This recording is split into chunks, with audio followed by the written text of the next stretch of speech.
सास नहीं माँ। हर समय सास और बहू का रिश्ता खराब नहीं होता।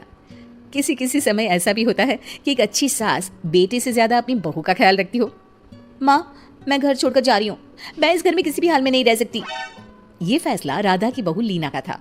कारण उसका और उसके पति के बीच बिल्कुल ना बनना। अरे क्या हो गया बेटा? और ये गाल तेरे कैसे लाल है? फिर से उसने तुझे मारा क्या?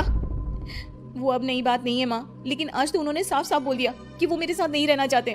अच्छा, क्यों भाई? क्यों नहीं रहना चाहता? जरा बुला तो उसे। तभी वहाँ प्रशांत आता है। हाँ, क्या है माँ? क्या बात हो रही है? क्या बोल रही हो? मैंने कहा ना एक बार कि मैं इसके साथ नहीं रह सकता, बस। अरे ना रे, किसने कहा? निकल जा घर से। प्रशांत माँ की बात सुनकर हैरान हो जाता है। हैं? कैसी बात करी है माँ? मैं कहाँ जाऊंगा? वैसे भी हम यहीं रहेंगे। जाएगी तो ये। लीना रोते हुए अपने कपड़े पैक करने चली जाती है और घर से निकल ही रही होती है कि रुक, तू कहाँ चली कपड़े लेकर? कैसी बात कर रही है माँ जी? वो साफ साफ तो बोल रहे हैं कि मेरे साथ नहीं रहना चाहते, तो क्या करूं मैं?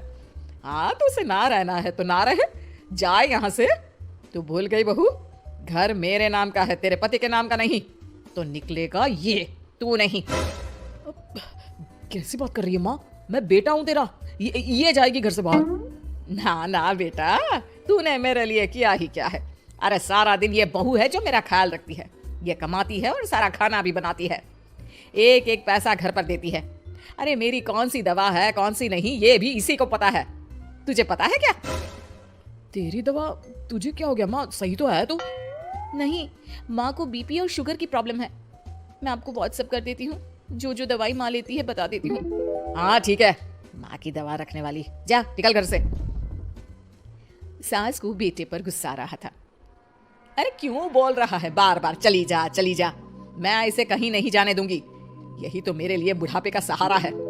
बेटे को माँ पर गुस्सा आता है। वो घर छोड़कर जाने लगता है कि उसकी बीवी उसे रोक लेती है। देखिए, मेरे कारण आप अपना घर ना छोड़े, मैं दूसरे कमरे में शिफ्ट हो जाती हूँ। सोचिएगा कि मैं इस घर में हूँ ही नहीं। वैसे भी माँ का ख्याल रखने के लिए आपको किसी न किसी को तो रखना पड़ेगा ना। लड़का मान जाता है और बीवी के साथ रहने को हामी भर देता है। अब क्या, जब वो सुबह सोकर उठता, उसकी बीवी उसके लिए चाय बना कर रख देती, ऑफिस के लिए टिफिन और कपड़े साफ कर अलमारी में रखना। अरे क्यों काम करती है उसके? वो तो तुझसे बात भी नहीं करता। ना करे माँ जी, मैं ये मानती हूँ कि जो मेरा कर्तव्य है वो मुझे पूरा करना है, फिर चाहे जो हो जाए। माँ जी, आप उन्हें कभी मत बताना कि ये काम मैं करती हूँ। बहू अपने कर्तव्य अच्छे से पूरे करती और सास पति का ख्याल भी रखती। वो घर का काम और साथ ही दफ्तर का काम भी पूरा करती। लेकिन फिर एक दिन, तू पति के सामने आती क्यों नहीं? उसे तो तेरी परवाह है नहीं, उसका सारा काम पूरा हो जाता है और आराम से खाता पीता रहता है। फिर तू क्यों परेशान होती रहती है? बहू कुछ नहीं कहती, वहां से चली जाती है।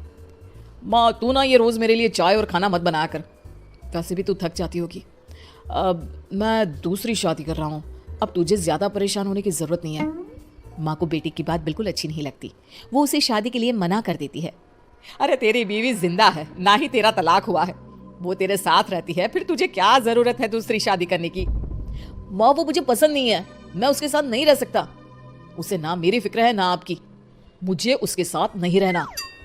बहू के कहने के कारण माँ बेटे से कुछ नहीं कह पाती। वो शांति रहती है, लेकिन फिर भी वो बेटे और बहू के बीच के झगड़े को समझने की कोशिश करती है। अच्छा बेटा, ठीक है, ना रहे उसके साथ, लेकिन ये तो बता कि बहू में कमी क्या है जो तू उसे छोड़ रहा है? देख माँ, इतने दिन से वो मेरे साथ नहीं है, लेकिन मुझे उसकी कोई कमी फील नहीं हो रही। दूसरी बात, मुझे उसकी शक्ल देखना भी पसंद नहीं है। देखा है कैसे रहती है वो। अब सास को माजरा समझ में आ जाता है कि जरूर बेटे को दूसरी लड़कियां पसंद आ रही होंगी, तभी वो ऐसा कर रहा है। बेटे के जाने के बाद वो बहू को बुलाती है। बहू जो काम करके अभी किचन से निकली होती है, उसके सारे बाल बिखरे होते हैं, पास से मसाले की बू आ रही होती है और उसकी शक्ल से चमक भी चली गई होती है, कपड़े भी अस्त व्यस्त। बेटा, तू खुद का ख्याल क्यों नहीं रखती है? माँ जी, वक्त ही नहीं मिलता, फिर आजकल तो ऑफिस घर से ही चल रहा है, तो क्या ख्याल रखना। ऐसा नहीं है बेटा, ऑफिस घर से चल रहा है तो खुद का ख्याल ना रखा जाए। अरे देख, दूसरी लड़कियों को कितनी स्मार्ट होकर रहती है। पर माँ जी, अब क्या जरूरत है, घर चल रहा है ना ठीक से, और क्या चाहिए? वैसे तो देखा जाए तो कोई जरूरत नहीं, लेकिन खुद के लिए जरूरत है। अरे खुद को 1 घंटा देना जरूरी है, क्योंकि निरोगी शरीर के लिए खुद का ध्यान रखना कोई फैशन नहीं है, जरूरत है बहू। बहू को समझ में नहीं आता कि सास क्यों उसे ये सब समझा रही है, लेकिन बहू के काम के बीच में उसे उसके लिए कैसे समय निकलवाना है ये समझाने के लिए सास उसे अपने साथ ले जाती है। बहू, आज से हम दोनों योगा करेंगे, जिम जाएंगे और हाँ, हेल्दी डाइट भी फॉलो करेंगे, साथ ही पार्लर भी चलेंगे। सास बहू दोनों मिलकर खुद को वक्त देना शुरू कर देती और फिर कुछ ही महीनों में। क्या बात है बहू, तू तो पहचान में ही नहीं आ रही है, कैसे? सब आपकी मेहरबानी है माँ जी, सच्ची मैंने खुद को बहुत इग्नोर कर दिया था, लेकिन अब लग रहा है कि मैं गलत थी माँ जी। सास और बहू बात कर ही रहे होते हैं कि सामने से पति आ जाता है। वो बीवी को देखता ही रह जाता है। हाँ, तो तू क्या कह रहा था कि तू दूसरी शादी करेगा? मैंने बहू से बात कर ली है। बहू, अब कल से तू जो इसे खाना बनाकर टिफिन देती थी ना, इसके सोकर उठने से पहले चाय रख देती थी, इसके कपड़ों से लेकर सारी चीजों का ख्याल रखती थी ना, वो छोड़ देना। कल से कोई और ला रहा है ये।